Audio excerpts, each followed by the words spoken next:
12월 15일 오늘 만날 성경 말씀은 전도서 10장 1절에서 3절까지의 말씀입니다.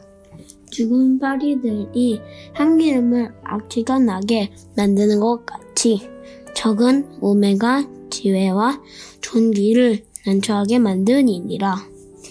지혜자의 마음은 오른쪽에 있고 우매자의 마음은 왼쪽에 있느니라. 우매한 자는 길을 갈 때에도 지혜가 부족하여 각 사람에게 자기가 우매함을 말하느니라. 아멘. 오늘 만나로 만나주시는 하나님을 기대합니다. 하늘은 스스로 돕는 자를 돕는다. 인간은 입이 하나, 귀가 둘이 있다. 이는 말하기보다 듣기를 2배 더하라는 뜻이다. 이와 같은 격언을 익히 아실 텐데요. 오늘 본문은 인간의 덕과 행동 규범에 대해 만인이 공감하는 격언으로 잠언을 위시하여 구약 여러 곳곳에 등장합니다. 전도서 격언의 특징은 잠언의 규범적 지혜와는 다릅니다.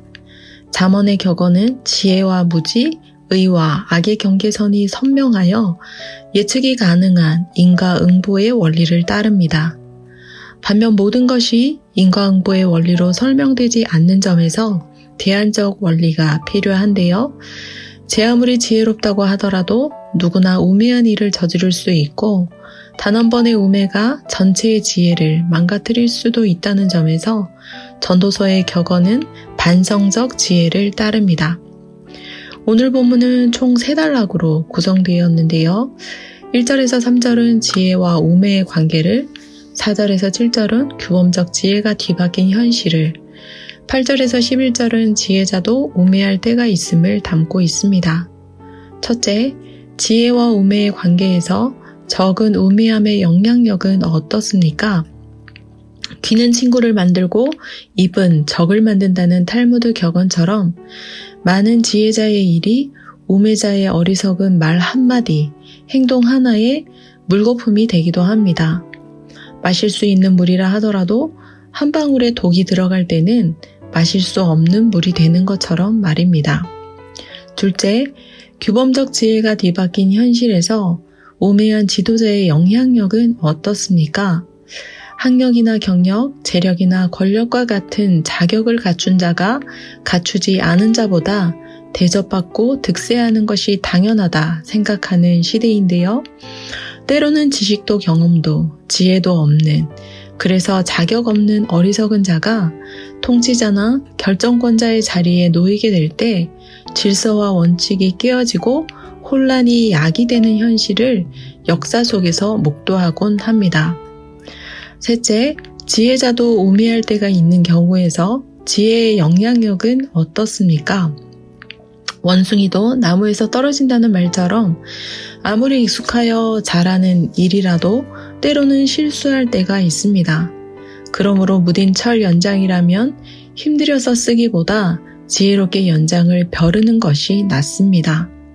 자유자재로 뱀을 부리는 자라고 할지라도 뱀을 다루는 기술을 소홀히 하면 뱀에게 물릴 수도 있습니다. 그러므로 지혜롭게 살되 예상할 수 없는 일도 발생할 수 있음을 감안하는 겸손이 필요합니다. 한 해를 돌아볼 때 우리의 언행심사는 어떠했을까요? 때로는 의로운 길을 걷는 지혜자의 모습처럼 말하기보다 듣는 귀가 되고 다시 한번 해보자 스스로를 또 주변을 격려하며 승리의 길을 걸었을 것입니다. 그러나 때로는 해봐야 별 수 없다 낙담하며 스스로 패배의 길을 걷고 행동보다 말이 앞선 자가 되어 오해를 낳는 우매자의 모습은 아니셨나요? 완전한 지혜자가 없는 것처럼 완전한 우매자도 없습니다. 왜냐하면 인간은 불완전하기 때문인데요. 신앙은 타인이 아는 나를 비추는 거울입니다. 그러므로 모든 사람에게 후히 주시고 꾸짖지 아니하시는 하나님께 지혜를 구하며 지혜의 근본이신 하나님의 말씀에 비추어 자아를 성찰할 필요가 있습니다. 분주하고 바쁜 연말 연시 가운데 말씀에 비추어 자신의 언행심사를 돌아보면 어떨까요? 주 안에서 자아 성찰로 인한 반성과 회개의 기쁨을 말씀에 비추어 부족한 지혜를 채워가길 소망합니다. 기도하겠습니다. 여호와를 경외하는 것이 지혜의 근본이요 거룩하신 자를 아는 것이 명철이니라 말씀하신 하나님, 주 말씀에 비추어 스스로의 언행심사를 돌아보기 원합니다. 말하기에 앞서 듣는 자가 되게 하시고 말과 행동, 타인에 대한 마음가짐과 일에 대한 태도에 있어서 겸손하게 하옵소서. 지혜요 겸손 그 자체이신 예수님의 이름으로 기도합니다. 아멘. 2가지 제목으로 기도하겠습니다. 첫째, 모든 사람에게 후히 주시고 꾸짖지 아니하시는 하나님, 어리석음을 범하지 않도록 우리의 언행심사를 다스려 주옵소서. 지혜의 근본이신 여호와의 말씀에 비추어 날마다 자아를 성찰하게 하옵소서. 둘째, 교회와 교구를 위해 기도합니다.